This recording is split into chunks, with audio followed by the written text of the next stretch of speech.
अच्छा जी, एक बड़ी मिसकंसेप्शन है कि जो टीचर्स और रिसर्चर्स हैं सारे के सारे वो समझते हैं कि उनको एफबीआर ने एग्जम्पशन दी हुई है।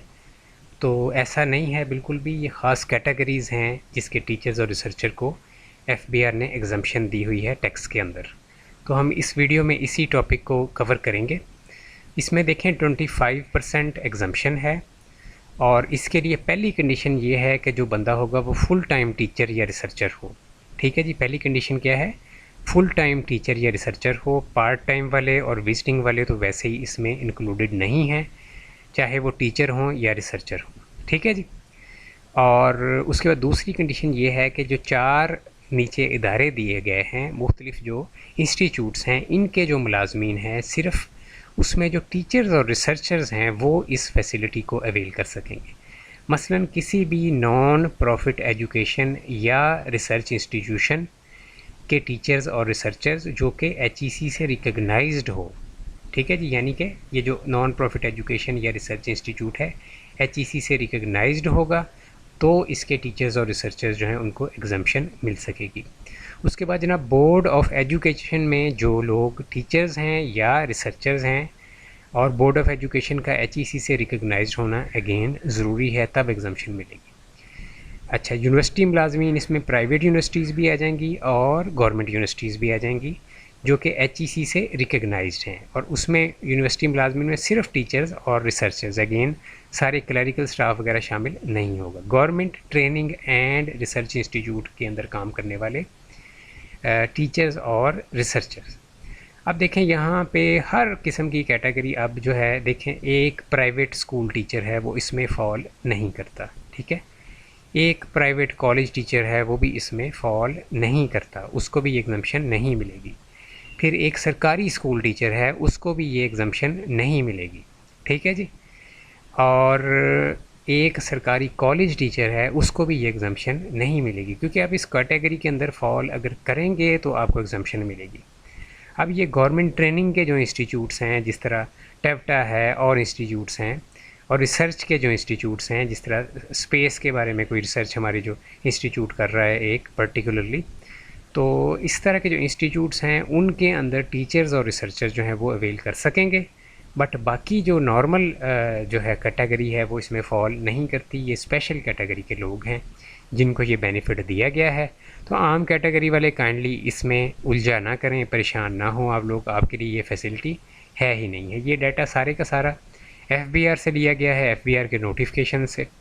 और इसमें एक चीज़ और है, आगे कंडीशन ये है कि अगर एक बंदा है और मल्टीपल सोर्सेज ऑफ इनकम उसके हैं, तो सैलरी इनकम उसकी 50% टोटल टैक्सेबल इनकम से ज़्यादा होनी चाहिए। यानी टोटल टैक्सेबल इनकम के 50% से ज़्यादा अगर सैलरी इनकम होगी तब ये फैसिलिटी अवेल कर सकेगा मल्टीपल इनकम की सूरत में। यानी सैलरी वाले हेड से भी इनकम आ रही है, प्रॉपर्टी वाले से भी आ रही है, या बिज़नेस वाले से आ रही है, ठीक है, या फॉरेन इनकम या एग्रीकल्चरल इनकम आ रही, तो वहाँ पे ये मल्टीपल इनकम्स के सिनेरियो में 50% से ज़्यादा अगर सैलरी इनकम होगी तो तब वो बंदा अवेल कर सकेगा। आगे चलते हैं। ये केस है, ये मैंने बनाया है खुद से, और इसमें देखें एक जो बंदा है जो कि सैलरीड पर्सन है। ठीक है जी, सैलरीड पर्सन है बट वो टीचर या रिसर्चर नहीं है, तो उसकी इनकम जो है टैक्सेबल साल की ग्रॉस इनकम टैक्स कटने से पहले की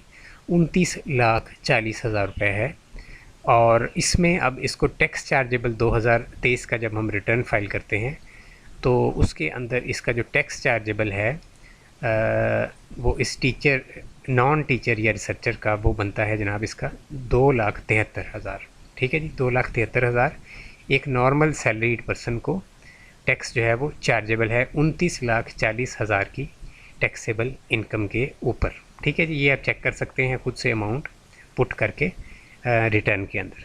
तो अब इसमें एक फुल टाइम टीचर रिसर्चर को क्या इसमें बेनिफिट मिलेगा अगर उसकी सेम इनकम होती है टैक्सेबल ग्रॉस इनकम साल की 29,40,000, और उसको फिर इसका 75% एज अ टैक्स देना होगा इसके ऊपर जो टोटल टैक्स था उसका।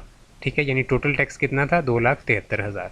तो 2,73,000 का 75% जो है वो टैक्स के तौर पे देगा, और रिडक्शन जो है उसको अलाउ की जाएगी 25%। इस टैक्स की 25% अमाउंट जो है वो उसको टैक्स रिडक्शन में अलाउ कर दी जाएगी। तो अब ये 2,04,750 रुपये पेएबल हैं और 68,250 रुपये इसको टैक्स रिडक्शन अलाउ कर दी जाएगी। तो अब हम इन फिगर्स को अगर इनकम टैक्स रिटर्न के अंदर फ़ाइल करें तो वहाँ से हम देखेंगे कि हमें थोड़ा सा ये जो मैंने फ़िगर्स ये जो आपको बताई हैं ये मैच उससे कर रही हैं या नहीं कर रही। ठीक है जी, तो इसको हम रिटर्न में भी फ़ाइल करके देख लेते हैं एंड के अंदर। बहुत सिंपल सा हम प्रोसेस करेंगे। इनकम फ्रॉम सैलरी का हेड 1009 जो है पे वेजेस वाला, उसमें 29,40,000 सबसे पहले एंटर कर देना। ठीक है जी, तो एंटर करके आप कैलकुलेट का बटन प्रेस करें ताकि ये अपडेट हो जाए।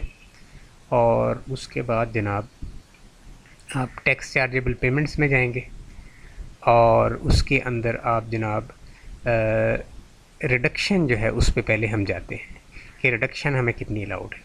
तो रिडक्शन में अगर हम यहाँ पे सबसे ऊपर यही हेड आता है रिडक्शन में 9302 वाला, इसके अंदर अगर हम अमाउंट डालते हैं जी 1,00,000 रुपये की। ठीक है जी, 1,00,000 रुपये हमने इसमें एंटर कर दिया।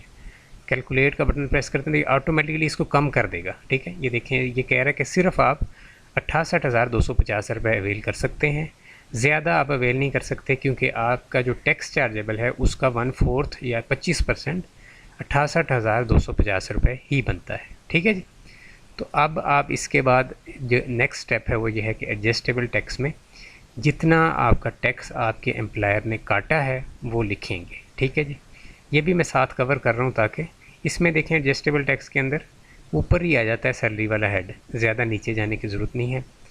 29,40,000 इनकम है और टैक्स मिसाल के तौर पे आपके एम्प्लॉयर ने सही काटा है क्योंकि मोस्टली एम्प्लॉयर सही टैक्स काटते हैं। उसने काटा है 2,04,750। ठीक है जी, 750। तो ये आपके एम्प्लॉयर ने सही टैक्स अगर आपका काटा है जितना बनता था तो फिर आपको कोई परेशानी इसमें नहीं होगी। तो अब इसके अंदर आप एंटर करके कैलकुलेट का बटन प्रेस करके तो जाएंगे कंप्यूटेशंस के अंदर टैक्स चार्जेबल पेमेंट का लास्ट हेड है, उसमें जाके आप देख लेंगे कि आपका जो टैक्स है ये इसी तरह से आ रहा है जैसे मैंने आपको बताया स्लाइड के अंदर। तो टोटल इनकम थी 29,40,000, टैक्सेबल इनकम बनी 29,40,000, टैक्स चार्जेबल बना 2,04,750 रुपये। नॉर्मल इनकम टैक्स जो था नॉर्मल पर्सन का वो बनना था 2,73,000 रुपये, बट आपने रिडक्शन क्लेम कर ली 68,250 रुपये की टीचर या रिसर्चर होने की वजह से। ठीक है जी, और उसकी बाद जनाब ये अब आपका जो है विद होल्डिंग से मुराद है कि जो काट लिया आपके एम्प्लॉयर ने। नीचे आ जाएंगे तो आ रहा है एडमिटेड इनकम टैक्स, यानी कि पेएबल ज़ीरो है आपका और रिफंडेबल भी आपका ज़ीरो है, यानी सही अमाउंट आपके एम्प्लॉयर ने काटी है। बाकी आपने जो अमाउंट थी वो रिडक्शन क्लेम कर ली है 68,250 रुपये की अमाउंट जो है वो आपने रिडक्शन क्लेम कर ली। ठीक है जी, तो ये कंप्लीट हो गया सारा प्रोसेस। अब आपने इससे आगे क्या करना है, इससे आगे आपने इनकम को जाके अपनी जो है टैक्स रिटर्न वेल्थ स्टेटमेंट उसकी रिकॉन्सिलिएशन में जाके वहाँ पे इनकम एंटर करनी है और जो टैक्स आपका कटा है उसको आपने जाके एक्सपेंसेस के अंदर टैक्सेस के अंदर एंटर करना है। ये इसका जो हेड होता है दूसरा हेड होता है टैक्सेस का, ऊपर से अगर आप देखें तो दूसरा हेड है ये वाला टैक्स। यहाँ पे टैक्स एंटर करेंगे और आप जाके तो वेल्थ स्टेटमेंट के अंदर जो रिकॉन्सिलिएशन ऑफ नेट एसेट्स हैं वहाँ पे इनकम चार्जेबल टू टैक्स के अंदर जाके अमाउंट जो है वो एंटर करेंगे।